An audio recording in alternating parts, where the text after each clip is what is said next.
Notre secours est dans le nom du Seigneur qui a fait le ciel et la terre. Vous savez, dans les grandes histoires, on fait attention au début et à la fin. Il y a le grand dénouement de l'histoire, mais les grandes histoires ne s'arrêtent pas là, il y a toujours des épilogues qui permettent d'atterrir gentiment en douceur. C'est le cas dans Le Seigneur des Anneaux, c'est le cas dans Jérémie. Sauf que en guise d'épilogue et comme atterrissage en douceur, ce que Jérémie nous propose, c'est d'assister en direct à un peuple qui a décidé consciemment de s'auto-saborder. Ils avaient tué Godolias la dernière fois, à quoi allons-nous assister encore aujourd'hui? Jérémie chapitres 42 et 43.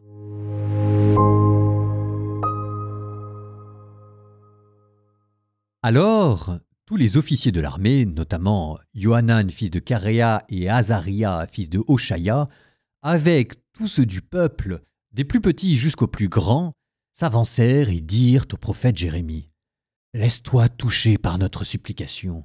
Intercède pour nous auprès du Seigneur ton Dieu pour tout ce reste, car nous restons peu du grand nombre que nous étions, comme tu le vois de tes yeux. Que le Seigneur ton Dieu nous indique la route que nous devons suivre et ce que nous devons faire. » Le prophète Jérémie leur dit : « C'est entendu. Selon votre demande, je vais intercéder auprès du Seigneur votre Dieu. Toute parole que le Seigneur vous donnera en réponse, je vous l'annoncerai sans rien vous cacher. » De leur côté, ils dirent à Jérémie : « Seigneur, sois contre nous un témoin fidèle et sûr, si nous n'agissons pas conformément à toute parole que le Seigneur ton Dieu t'adressera pour nous. Que cela semble bon ou mauvais, nous écouterons la voix du Seigneur notre Dieu auprès de qui nous t'envoyons, et ainsi tout ira bien pour nous, puisque nous écoutons la voix du Seigneur notre Dieu. » Au bout de 10 jours, la parole du Seigneur fut adressée à Jérémie. Alors il convoqua Johanan, fils de Karéa, tous les officiers de l'armée qui étaient avec lui, et tout le peuple, des plus petits jusqu'aux plus grands. Il leur dit : « Ainsi parle le Seigneur, le Dieu d'Israël, auprès de qui vous m'avez envoyé pour qu'il se laisse toucher par votre supplication. Si vous revenez habiter dans ce pays, je vous bâtirai. Je ne vous démolirai pas, mais je vous planterai. Je n'arracherai pas, car je me repens du mal que je vous ai fait. N'ayez pas peur du roi de Babylone, devant qui vous avez peur. N'ayez pas peur de lui, oracle du Seigneur, car je suis avec vous pour vous sauver et vous délivrer de sa main. Je vous ferai prendre en compassion, et il aura de la compassion pour vous. Il vous laissera revenir sur votre sol.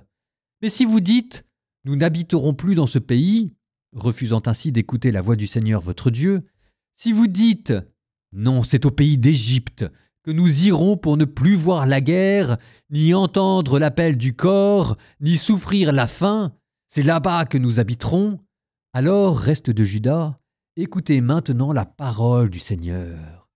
Ainsi parle le Seigneur de l'univers, le Dieu d'Israël. Si vous persistez à tourner votre visage vers l'Égypte pour y aller, si vous allez séjourner là-bas, l'épée dont vous avez peur, c'est là-bas qu'elle vous atteindra, au pays d'Égypte.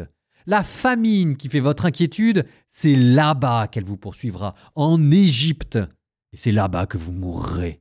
Et tous les hommes qui auront tourné leur visage vers l'Égypte pour aller séjourner là-bas mourront par l'épée, la famine et la peste.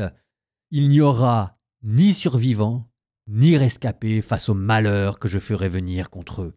Oui, ainsi parle le Seigneur de l'univers, le Dieu d'Israël. De même que mon ardente colère s'est déversée sur les habitants de Jérusalem, de même se déversera sur vous ma colère lorsque vous irez en Égypte. Alors vous deviendrez un objet d'imprécation, de désolation, de malédiction, d'insulte, et vous ne reverrez plus ce lieu. Reste de Juda, le Seigneur vous a parlé. N'allez pas en Égypte. Sachez-le bien aujourd'hui, je suis témoin contre vous. Vous avez perdu la tête quand vous m'avez envoyé auprès du Seigneur votre Dieu en me disant : intercède pour nous auprès du Seigneur notre Dieu. Tout ce que dira le Seigneur notre Dieu, tu nous l'annonceras et nous le ferons. Or, aujourd'hui, je vous l'annonce, mais vous n'écoutez pas la voix du Seigneur votre Dieu, ni rien de ce qu'il m'envoie vous dire.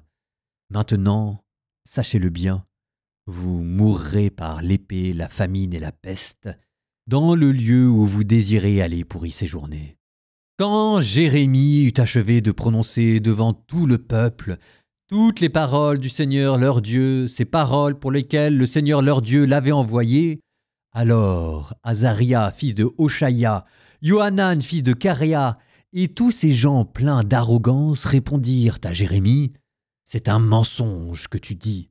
Le Seigneur notre Dieu ne t'a pas envoyé nous dire, n'allez pas en Égypte pour y séjourner. Mais c'est Baruch, fils de Néria, qui t'excite contre nous, afin de nous livrer aux mains des Chaldéens qui vont nous faire mourir ou nous déporter à Babylone. » Ainsi, ni Johanan, fils de Caréa, ni aucun des officiers de l'armée, ni personne dans le peuple n'écouta la voix du Seigneur en demeurant au pays de Juda. Johanan, fils de Caréa, et tous les officiers de l'armée emmenèrent tout le reste de Juda, ceux qui étaient revenus séjourner au pays de Juda depuis toutes les nations où ils avaient été chassés, hommes, femmes, enfants, ainsi que les filles du roi et tous ceux que Nebuzaradan, commandant de la garde, avait confiés à Godolias, fils d'Ahikam, fils de Shaphan, notamment le prophète Jérémie et Baruch, fils de Néria. Refusant d'écouter la voix du Seigneur, ils allèrent donc au pays d'Égypte et arrivèrent à Tapanès. Or, à Tapanès, la parole du Seigneur fut adressée à Jérémie. « De tes mains, prends des grosses pierres, et aux yeux des Judéens, enfouis-les dans l'argile près du four à briques, à l'entrée de la maison de Pharaon, à Tapanès. Tu leur diras, « Ainsi parle le Seigneur de l'univers, le Dieu d'Israël. Voici que j'envoie chercher mon serviteur Nabuchodonosor, roi de Babylone. Je placerai son trône sur les pierres que j'ai enfouies, et il étendra son baldaquin au-dessus d'elle. Il viendra et frappera le pays d'Égypte. Qui est pour la mort, qu'il aille à la mort. Qui est pour la captivité, à la captivité. Qui est pour l'épée, qu'il aille à l'épée. Je mettrai le feu aux maisons des dieux de l'Égypte. Nabuchodonosor les brûlera, il emmènera les dieux en captivité. Comme un berger s'enveloppe de son manteau, il s'enveloppera du pays d'Égypte et de là repartira en paix. Il brisera les stèles de Beth-Shemesh au pays d'Égypte et il incendiera les maisons des dieux de l'Égypte. »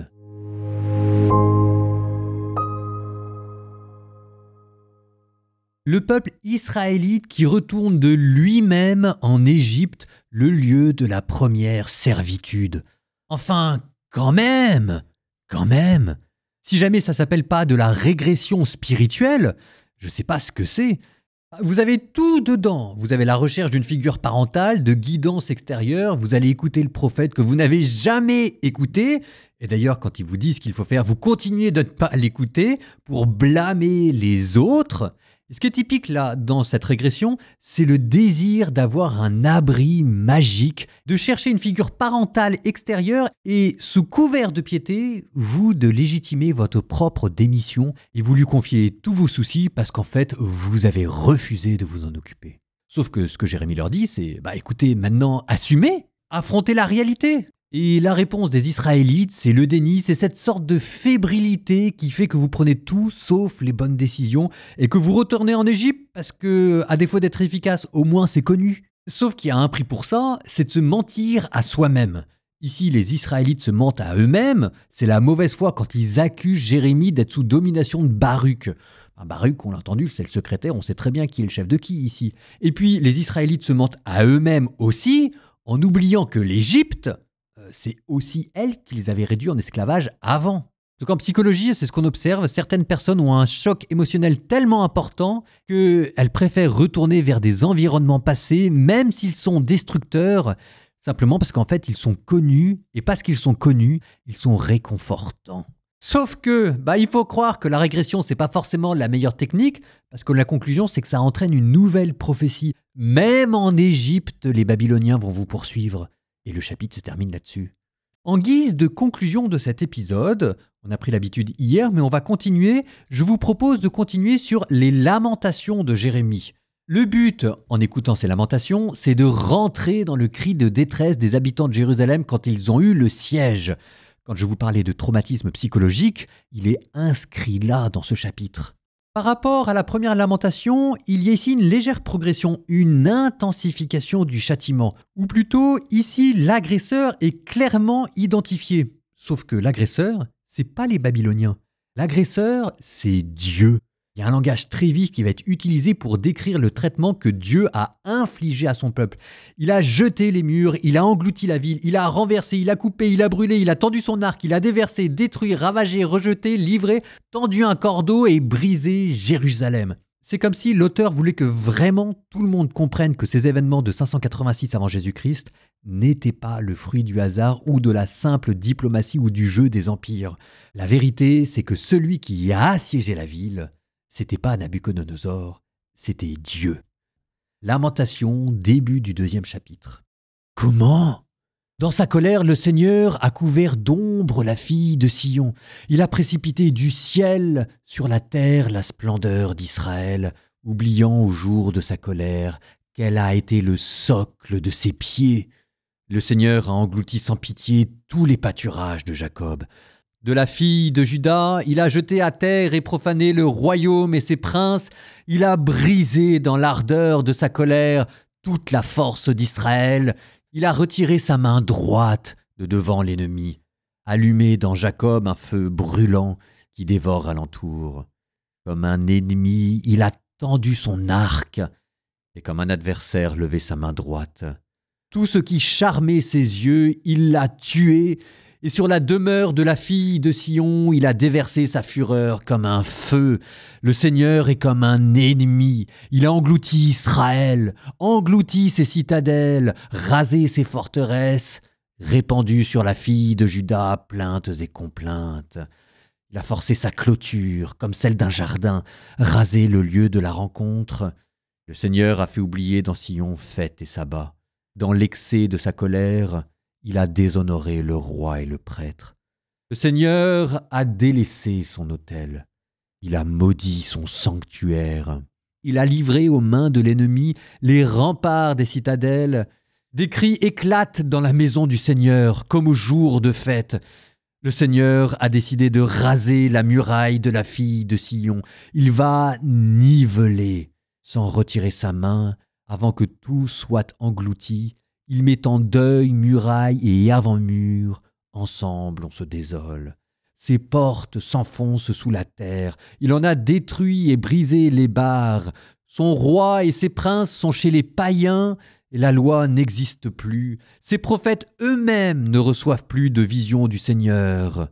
Les anciens de la fille de Sion, assis par terre, se taisent. Ils ont couvert leur tête de poussière, revêtues d'étoiles à sac. Elles inclinent la tête vers la terre, les vierges de Jérusalem.